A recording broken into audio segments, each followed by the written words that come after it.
numérique. Alors, Nicolas Colin était inspecteur des finances, rapporteur de la mission d'expertise sur la fiscalité de l'économie numérique, ancien co-rapporteur de la mission Selznick sur le développement de l'offre légale de contenus culturels en ligne. Nicolas Colin est aussi co-auteur avec Henri Verdier de L'âge de la multitude, entreprendre et gouverner après la révolution numérique. Il est par ailleurs fondateur de 2 sociétés, une fois un Connect, société d'édition logicielle, spécialisée dans le social marketing, dont il a été président de 2010 à 2012. Standalone Media, société de production et d'édition vidéo à vocation encyclopédique. And the Family, accélérateur d'entreprise fondé en février 2013. Il enseigne à Télécom Bretagne et à l'Institut d'études politiques de Paris.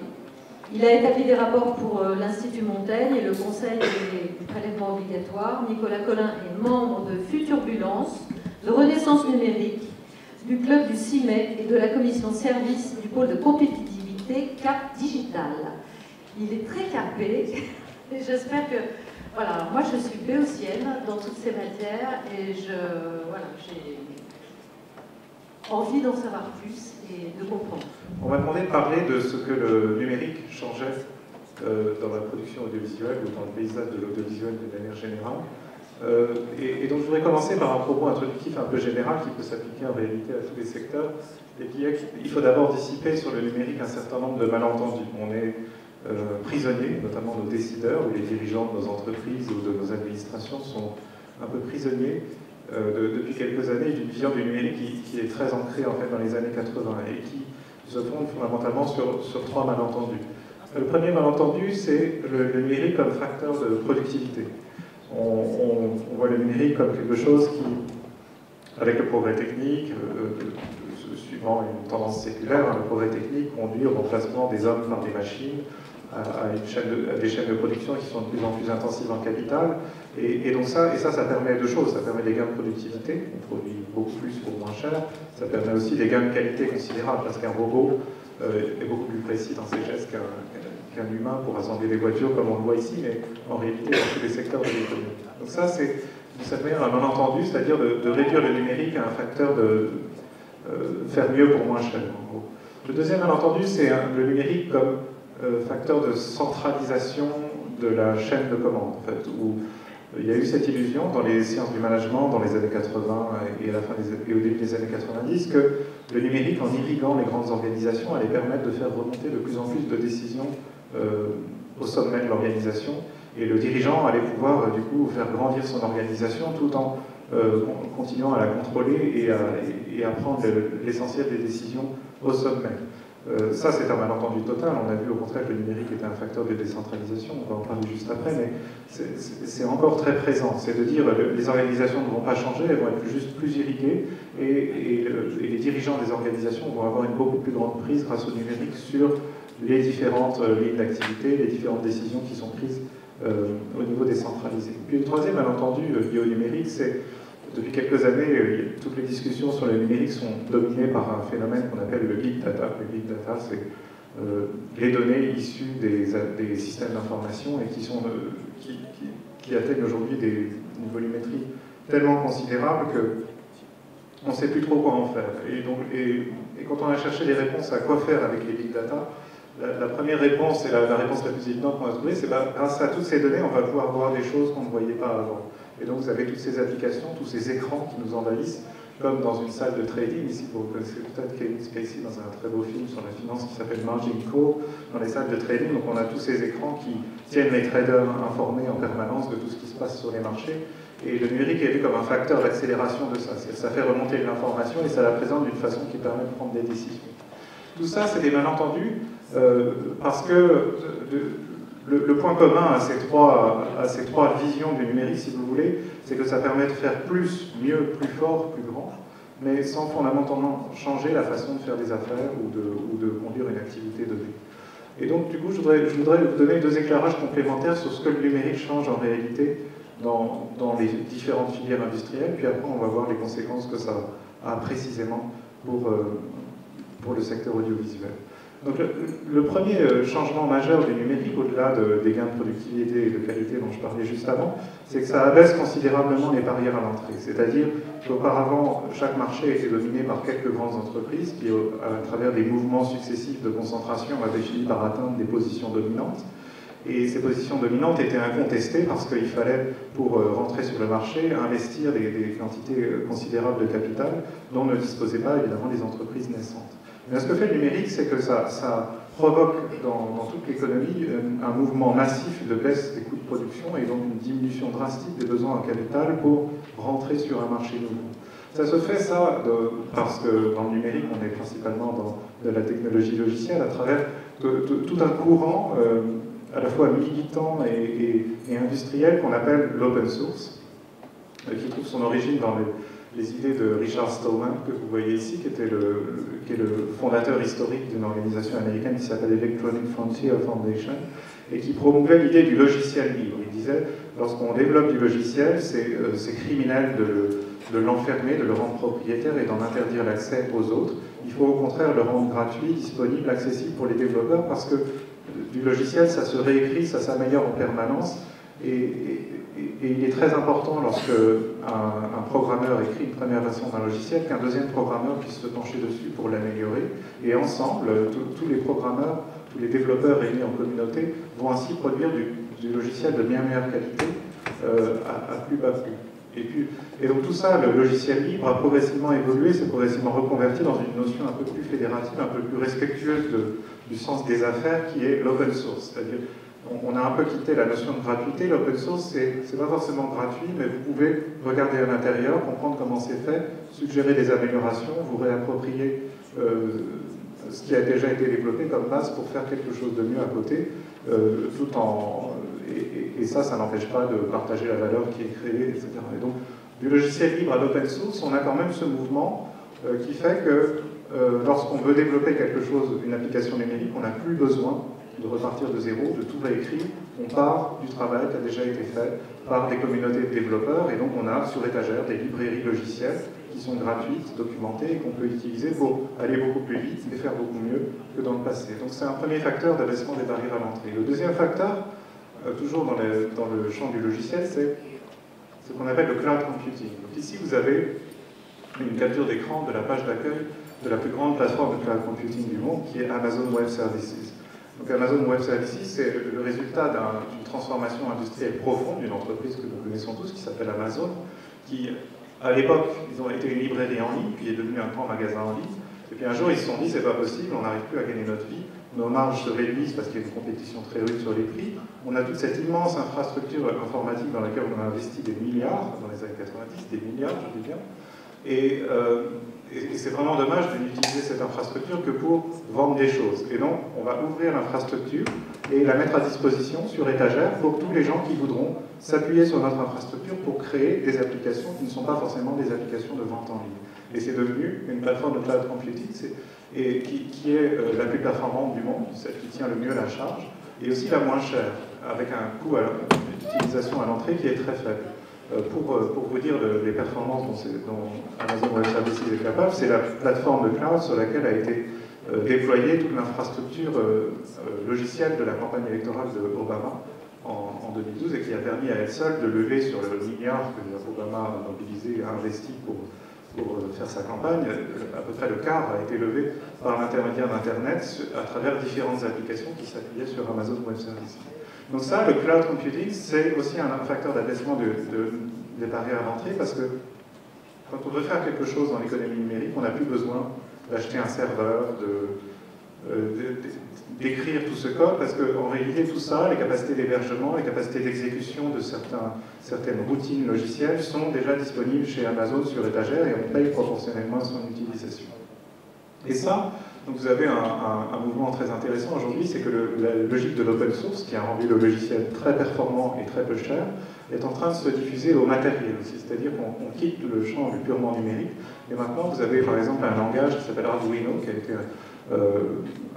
conçu en Italie, qui est un langage de programmation de composants électroniques qui permet de partager dans des communautés de concepteurs hardware, de concepteurs de matériel, des composants électroniques qu'on peut sans cesse améliorer, comme dans la logique de l'open source, de sorte que la logique d'abaissement radical des barrières à l'entrée est en train de quitter, elle n'est plus monopolisée par le secteur du logiciel, mais elle arrive aussi dans le secteur du matériel. Et puis vous avez ces choses que vous connaissez peut-être, qui sont les Fab Labs, c'est-à-dire des endroits, des usines open source, si vous voulez, accessibles librement pour tous ceux qui veulent utiliser des outils ou des logiciels de PAO pour concevoir, prototyper des objets logiciels avec l'impression 3D, etc. Donc ça, c'est la première chose qu'apporte le numérique et qui est bien plus important que les gains de productivité dans les grandes organisations, c'est l'abaissement des barrières à l'entrée, c'est-à-dire l'arrivée de nouvelles organisations qui font les choses différemment. Après, vous avez un autre élément tout aussi important, c'est qu'il n'y a pas que les entreprises qui sont équipées de numérique, qui ont accès à la technologie numérique, il y a aussi nous, les individus, et nous avons un avantage sur les entreprises, c'est que nous sommes très très nombreux, et ensemble, nous sommes en quelque sorte de plus en plus puissants, et surtout infiniment plus puissants que les organisations. Vous avez tout un raisonnement autour de cette idée que les individus commencent à jouer un rôle dans la création de valeur, et notamment cette idée que j'aime beaucoup, c'est que voilà, dans le passé, vous aviez une chaîne de production et puis un canal de distribution qui amenait un produit fini jusqu'au consommateur final, et donc le consommateur final était un peu passif dans sa réception d'un produit fini, parqué, vous le voyez, c'est le sens de la citation, parqué à l'extrémité de la chaîne de valeur. Maintenant que nous sommes, nous tous, non seulement éduqués, créatifs, mais aussi équipés de multiples terminaux très puissants et puis connectés, utilisant en même temps les mêmes applications, nous remontons la chaîne de valeur et c'est comme si on frappait à la porte de l'usine ou du studio et puis qu'on rentrait dedans et qu'on s'installait aux différents postes pour co-créer la valeur avec les entreprises. Et donc vous avez tout ce phénomène de la co-création de valeur entre les entreprises et les utilisateurs qui est rassemblé sous différents termes que vous voyez ici. La co-création, le crowdsourcing, le web 2.0, la coproduction, l'économie contributive, les Wikinomics, tout ça, en fait, ça veut dire la même chose. Ça veut dire que les individus, parce qu'ils sont équipés et connectés par la technologie numérique, sont devenus extrêmement puissants, et tous ensemble, ils détiennent une puissance et exercent une puissance qui dépasse largement la capacité créative et productive des entreprises et des professionnels, d'une certaine manière. Donc, si... pour pas trop m'étendre là-dessus, je voudrais vous faire un coup de projecteur en quelque sorte sur ce que ça change dans le secteur de l'audiovisuel. Rappelez-vous, donc le numérique c'est trois choses. C'est quelque chose qui permet de mieux faire fonctionner les organisations traditionnelles, de faire rentrer sur le marché des organisations qui font les choses différemment, moins chères et mieux, et puis surtout d'impliquer les individus dans la chaîne de valeur et les impliquer dans le processus de création. Donc vous avez en fait, dans les secteurs du cinéma et de l'audiovisuel, vous avez ces trois déclinaisons. Utiliser le numérique pour faire mieux, beaucoup plus fort, beaucoup plus grand, c'est toutes les technologies qui ont permis de développer les effets spéciaux et qui en quelque sorte ont culminé ces dernières années dans le film Avatar, et le pape, enfin le grand maître de toute cette approche de l'apport du numérique au secteur du cinéma, c'est évidemment George Lucas qui a lui-même été parmi les premiers à utiliser les effets spéciaux puis qui les a considérablement améliorés, professionnalisés, et c'est grâce à lui et aux brèches qu'il a ouvertes dans la façon d'utiliser le numérique dans la production cinématographique qu'on est parvenu jusqu'à des prouesses comme Avatar. Mais ça, finalement, ça reste les mêmes films ou les mêmes blockbusters, c'est juste qu'ils sont plus beaux, plus chers, ils ont beaucoup plus gros potentiel commercial parce que grâce au numérique, on en a décuplé le potentiel auprès du grand public. Mais il y a une deuxième approche qui est bien illustrée par ce film qui s'appelle Monsters, que peut-être certains d'entre vous ont vu.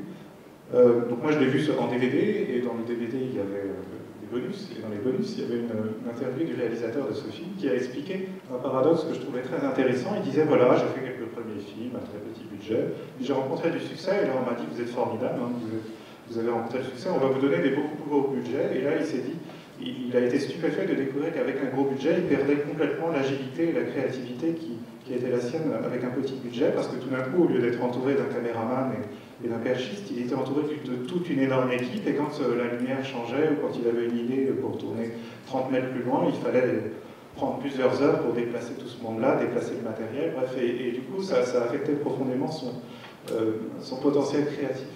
Et il a fait un choix assez radical, qu'il explique dans cette interview. Il dit, bon, du coup, moi j'en ai eu assez, en fait j'ai décidé de consacrer ces plus gros budgets, pas du tout au matériel et aux personnes sur le plateau de tournage. Et je suis revenu à une pratique extrêmement minimaliste, mais les gros budgets, je les ai investis dans les effets spéciaux qui permettent, à partir d'un tournage minimaliste, eh bien, de recréer tout un univers. Et donc ce film, c'est un film extrêmement simple, c'est deux personnes qui traversent une jungle avec des monstres qui apparaissent de temps en temps. Et en fait, donc vous avez deux acteurs, c'est filmé en pleine nature pour l'essentiel, avec des caméras à l'épaule, et puis toute la réalité fantastique ou merveilleuse des monstres qui les environnent est recréée par effets spéciaux sur ordinateur. Et donc le numérique, ça permet ça permet de concilier l'agilité d'un film à petit budget avec une équipe de tournage très réduite, et en même temps les effets visuels spectaculaires des films à plus gros budget. Et ça, c'est une caméra Canon. Donc j'ai été voir sur Amazon, elle coûte, je crois, 200 €, 300 €. C'est avec cette caméra qu'ont été tournées certaines scènes de Black Swan, le film avec Nathalie Portman sur le ballet.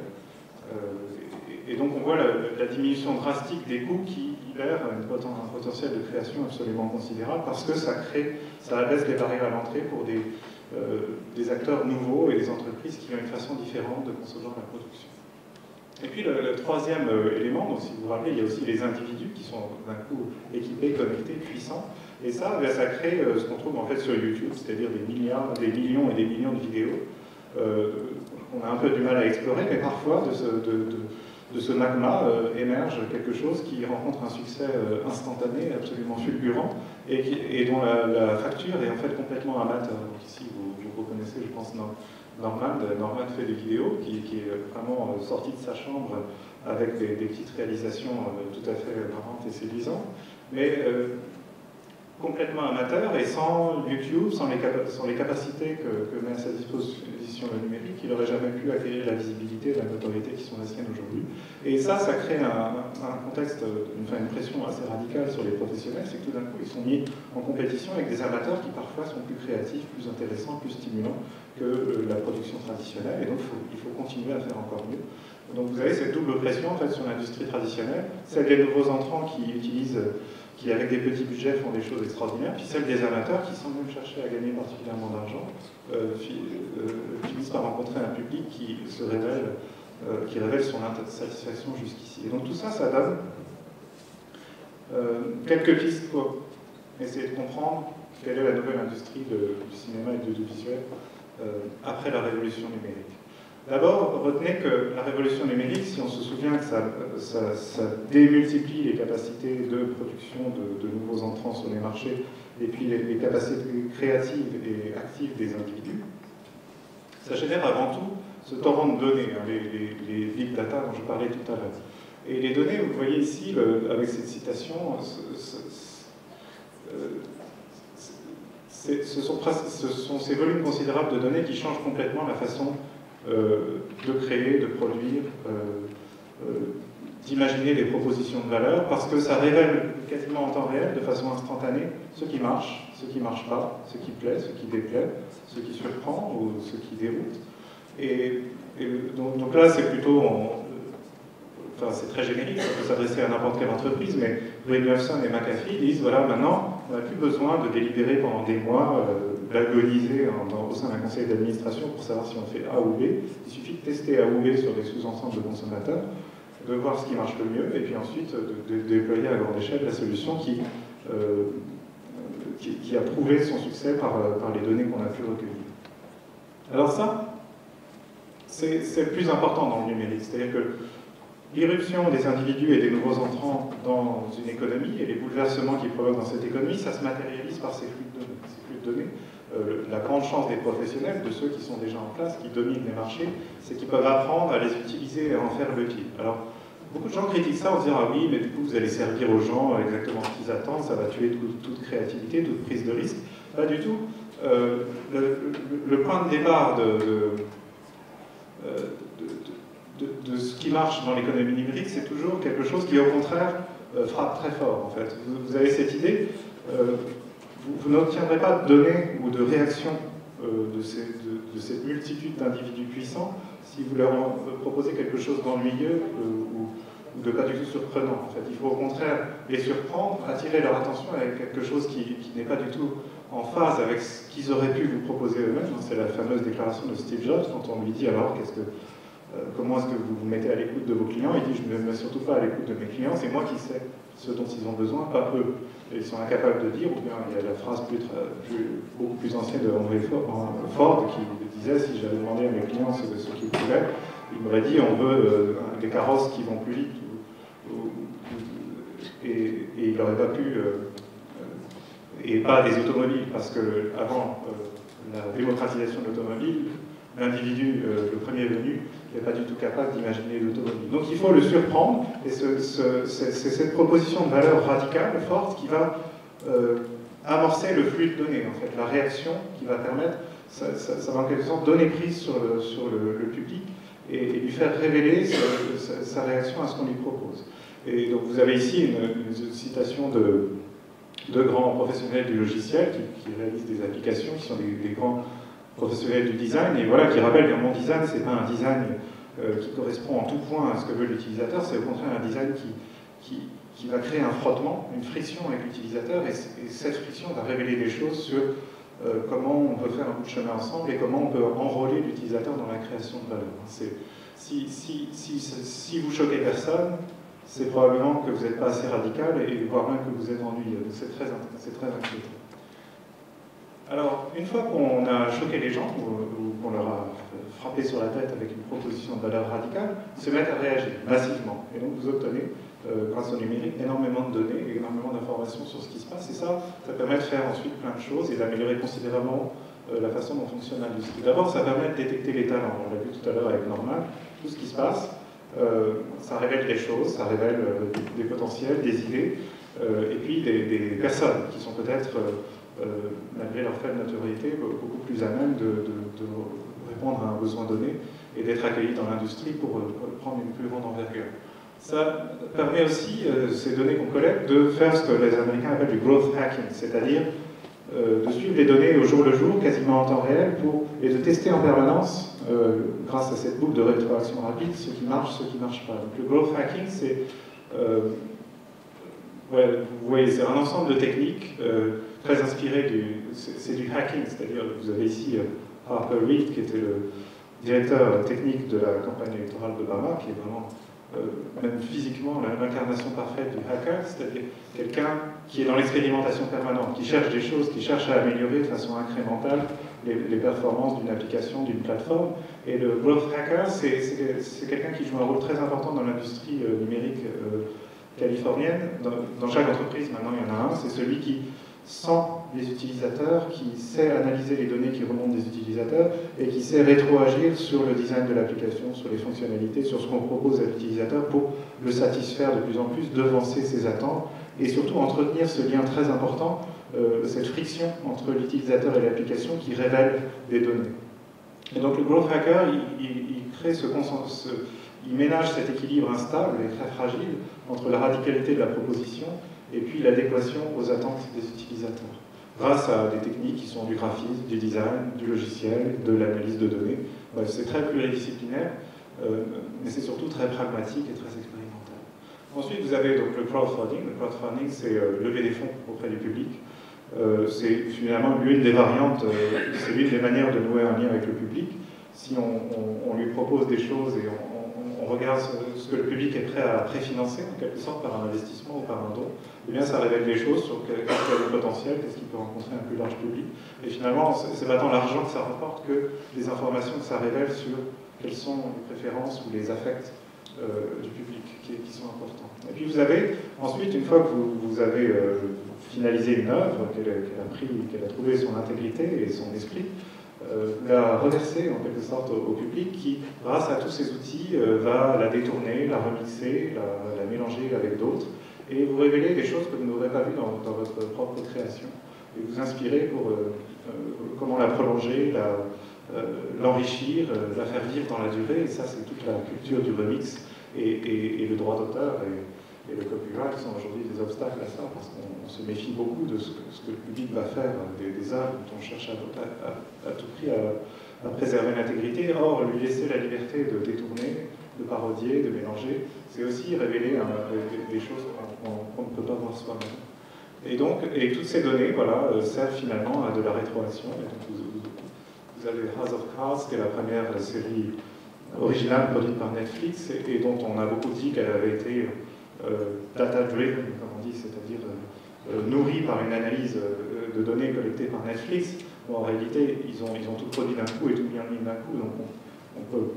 ils ont manqué une opportunité qui est celle des séries, c'est qu'on peut collecter des données sur les premiers épisodes pour en déduire le scénario des épisodes suivants, dérouler l'intrigue en fonction de comment réagissent les spectateurs. Là, ils n'ont pas fait ça, mais par contre, ils ont analysé toutes les habitudes de consommation des utilisateurs de Netflix, qui aimait quel film, quel acteur, vous voyez, quel réalisateur, et tout ça a été mélangé, analysé dans tous les sens pour déterminer la série parfaite, celle qui allait permettre pour la première production originale de Netflix de frapper un grand coup et de devenir un succès instantané. D'une certaine manière, ça a parfaitement marché.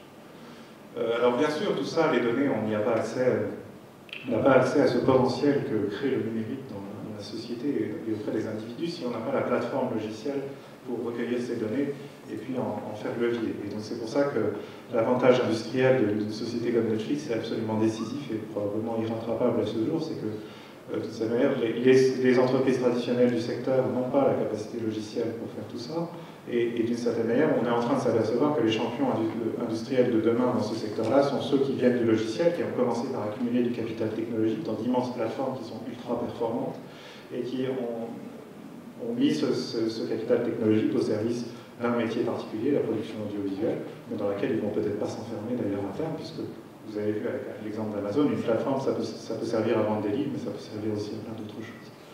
Et finalement, voilà, je voulais conclure là-dessus sur vous rappeler qu'il y a un grand précédent de ça, d'une industrie qui est renée, qui s'est complètement réinventée en retrouvant un lien très fort avec son public, c'est l'industrie musicale dans les années 80. Alors, vous savez peut-être que l'industrie musicale, elle a d'autant plus mal pris tout ce qui est arrivé à partir des années 90, Napster, le numérique, le piratage et tout ça, qu'elle était extrêmement florissante dans les années 80 pour deux raisons.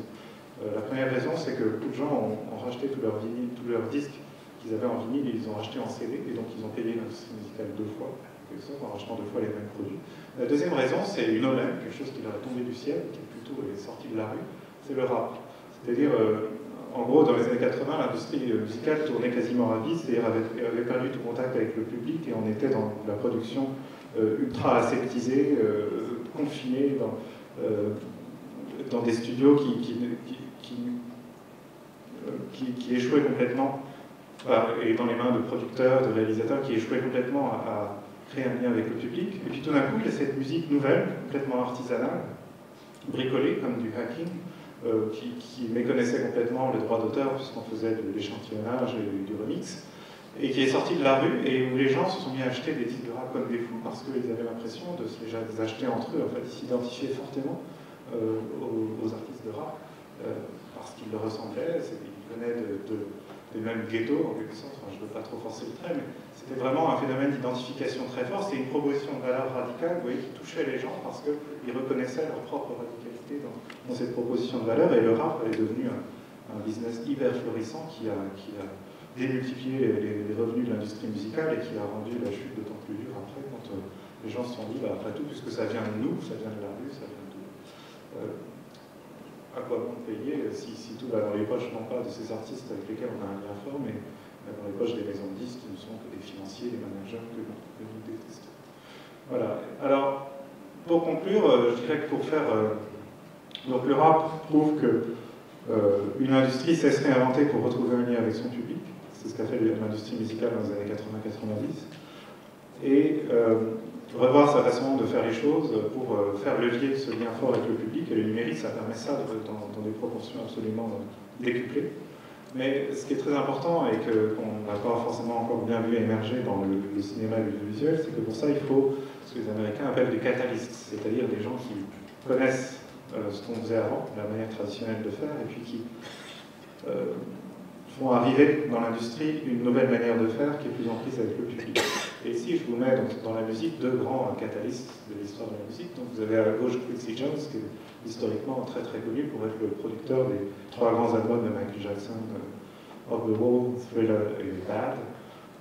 Donc il a battu personnellement des records absolument hallucinants de vente de disques dans le monde. Mais Quincy Jones, pour ceux d'entre vous qui le connaissent, c'est quelqu'un qui venait du jazz, en fait, d'un monde complètement différent. Et c'est quasiment de façon fortuite qu'il s'est essayé à produire de la pop music avec Michael Jackson. Et cette greffe complètement inattendue a créé des albums absolument fantastiques qui ont battu tous les records. Et puis à la droite, vous avez Rick Rubin, qui est l'un des deux cofondateurs historiques du premier label de rap qui s'appelait Def Jam Records à New York. Et Rick Rubin, c'est lui qui a professionnalisé le rap, qui a contribué à professionnaliser le rap, à le faire émerger de l'anonymat et lui donner une notoriété auprès du grand public. Et puis après, il s'est installé comme personnage central dans l'industrie musicale. Il est devenu aussi producteur de beaucoup de groupes de rock, de hard rock, des Red Hot Chili Peppers.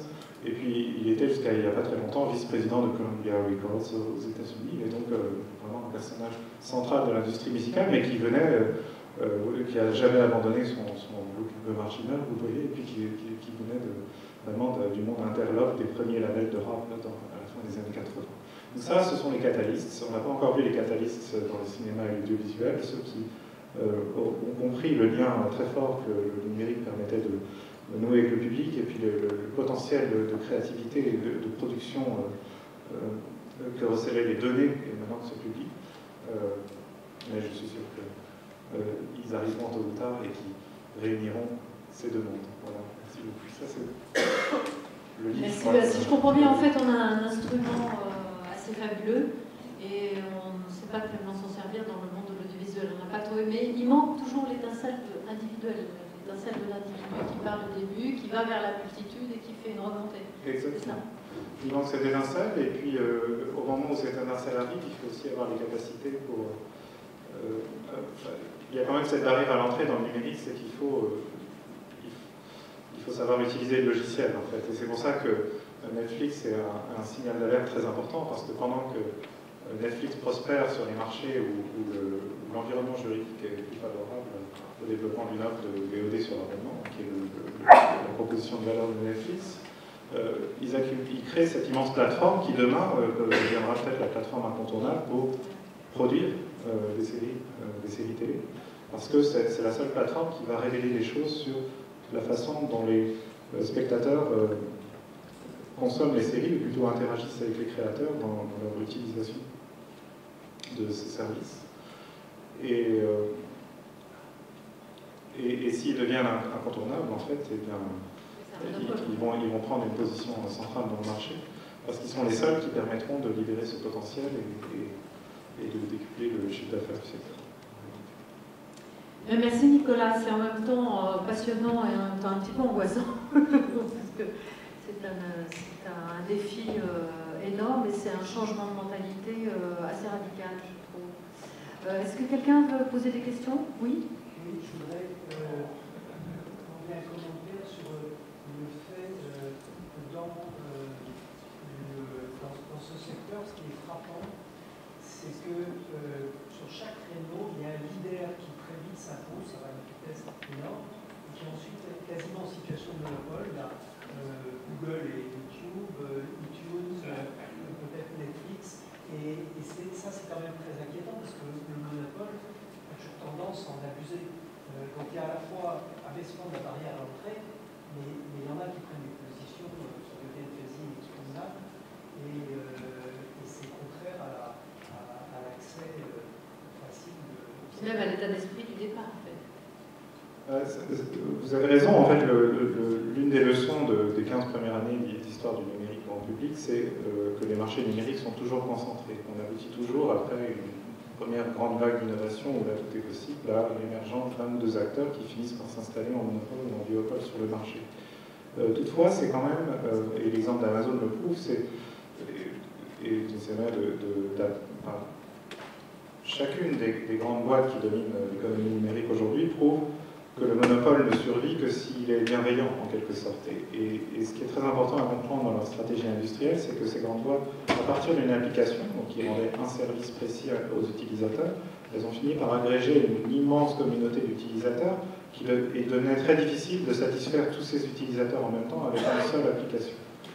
Et donc il a été critique pour ces entreprises, eh bien, de faire un pas en arrière, en quelque sorte, et d'inviter d'autres à créer la valeur, à créer des nouvelles applications avec elles sur les plateformes que leur grande taille avait permis de mettre en place. Et c'est pour ça que quand vous avez, on peut avoir l'impression que le marché des systèmes d'exploitation mobile, par exemple, est dominé par de grandes entreprises qui sont Apple et Google, sauf que Apple et Google ne se maintiennent dans leur position de duopole que parce qu'elles ont ouvert